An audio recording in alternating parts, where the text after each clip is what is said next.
All right, it's Flex Day. Flex Day is amazing because Flex Day requires that you leave your routine and come to a day that is supposed to strengthen your teaching. So if there's a presentation given and you don't find it's strengthening your teaching, that it's wasting your time and it's taking you out of your routine, you're going to be resentful. I don't want you to resent me. I hope, with all humility, I can contribute to this conversation about ChatGPT by looking at assessments that we can do in the age of ChatGPT. I think ChatGPT has forced us to look at the way we assess student writing. I think so. And so I want to look at those assessments today. My students, they tell me they use ChatGPT. My colleagues tell me their students use ChatGPT. I think it's pretty safe to say we've hit a saturation point where over 90%, maybe 95% of our students are using ChatGPT. And maybe I should be panicking about it. I'm personally not yet. The way I'm looking at ChatGPT currently is I'm looking at it like an office tool. You know how people go to their business office and they've got Microsoft Word, Google Docs, Windows, fax machines, PowerPoint, and ChatGPT. ChatGPT is a glorious memo writer, and I'm sure it can fulfill the writing needs in business environments probably 90% of the time. One of my friends works in advertising. He's lost tens of thousands of dollars to ChatGPT because his clients now use ChatGPT instead of him for their marketing packages. So ChatGPT has a place in our society. What does scare me about ChatGPT? Yeah, I got some fears. I got some fears about ChatGPT. The word that comes to mind is atrophy. Now, atrophy, of course, when you're a kid and you break your arm or you break your leg and it's in a cast, God, it didn't happen to me, but it happened to some of my friends. And you take the cast off and you look at the arm. Man, that thing is tiny. It doesn't even look like it belongs to your body. It atrophied. It's disgusting. The muscle atrophied. I think the brain can atrophy if we rely on ChatGPT too much. That scares me. Yeah. ChatGPT is very seductive. It promises productivity in a short period of time. And I fear that if we acclimate to using it more and more and more and more, to quote Sherry Turkle, the great social psychologist, we will expect more from technology and less from ourselves. And in the process, our brain will atrophy. That's one of my concerns. My second concern is that ChatGPT, as far as writing goes, it's I would call it a cheap counterfeit. And when I think of the cheap counterfeit, I think of something in the 70s called mock apple pie.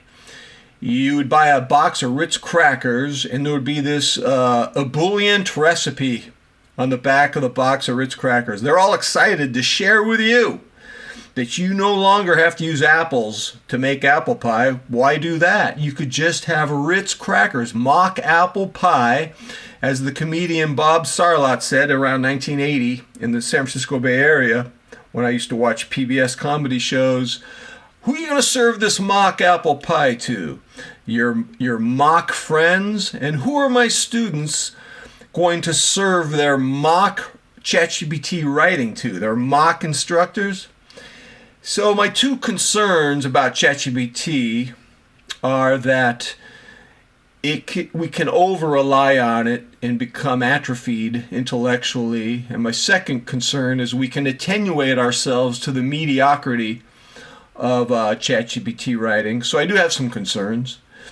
What's funny is I originally made this presentation about three months ago, and I was going to call the presentation How to AI proof your writing assignments. Yeah. How to AI proof your writing assignments. And what happened was ChatGPT had changed so quickly that my presentation was obsolete. I'll just give you 3 examples.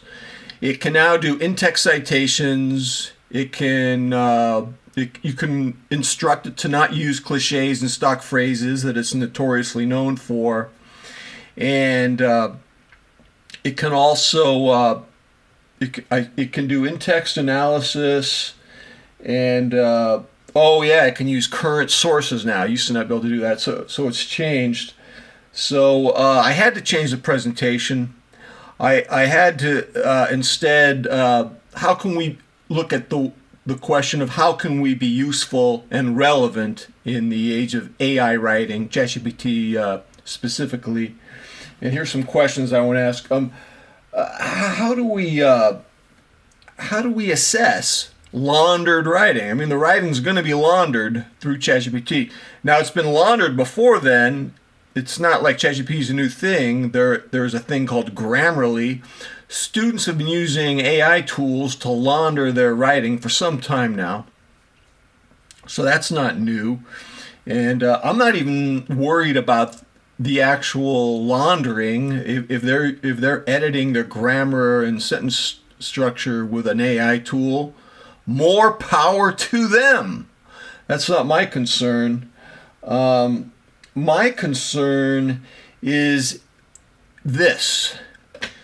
Did they turn you an essay in where the AI was a sidekick, just supporting them as the main author, which is fine with me? Or did they turn an essay in that I call a genie essay? They just put a couple prompts in and voila! Out of thin air, ChatGPT did 98% of the work. You know what I mean? If ChatGPT's doing 20% of the work, that's one thing. But if it's doing 99% of the work, we got a problem. And how do we share with the students the grading rubric criteria that we're going to use that tells them that we identified a genie versus a sidekick essay? I think we're going to have to work on a rubric that does that.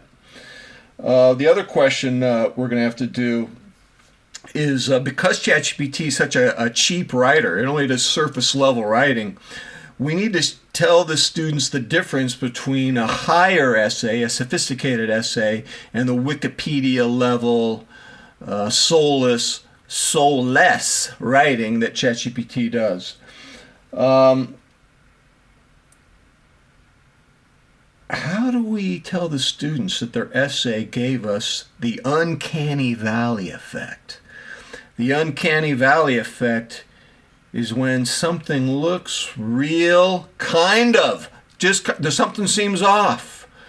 There's a little robot, a little android hidden in there. What if their essay looks kind of real, but it looks kind of ChatGPT? It's giving us that creepy, uncanny valley effect. We're going to have to describe this effect to them and give them examples in models how to do that.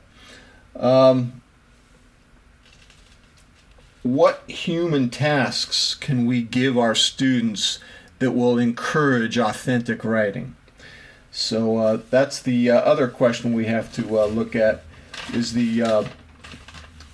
what current tasks can we give them? Let me tell you what we can give them. I think we need to give them a personal writing. You can't do the whole essay in personal writing because you're not going to meet your student learning outcomes if your writing class, is focused mostly on argumentation. However, you could scaffold the essay in little bits and pieces, and one of those bits could be a personal narrative. For example, in my class, the students have to write a paper on So Good They Can't Ignore You by Cal Newport, where he refutes the idea of following your passion to find a good career. And they would have to write a personal anecdote on what they went through to choose their major. And it would be a form of personal writing that you would like to think ChatGPT could not replicate. The second task you can give them is interview each other in class, or if it's an online class, they can do it in Pronto, where they interview each other. It could be a documentary or an essay, and you have 5 questions, and the students interview each other asking those 5 questions, and you get the student's opinion and analysis on this particular essay. And then in your essay, you have to use that paragraph based on that interview. So an interview paragraph is one of either your supporting paragraphs, your conclusion, your introduction. Obviously, that's your choice. The other thing that you can do is it's called multimodal composition. I haven't done it yet. I've talked to my colleagues who do it. I suspect multimodal composition is going to get bigger and bigger and bigger, especially in the AI generation. So multimodal composition means you're going to work harder because not only are you going to grade an assignment, a writing assignment, the students are going to have other media expressions of their argument. They might have to do a podcast with one of their classmates where they take opposing sides of an issue. And so they have this nice civil debate on a podcast. They have to turn in a 30-minute podcast to you. Now you got to grade that, but it's a human activity. They might make a YouTube video, might make a 15-minute YouTube video presentation of their argument.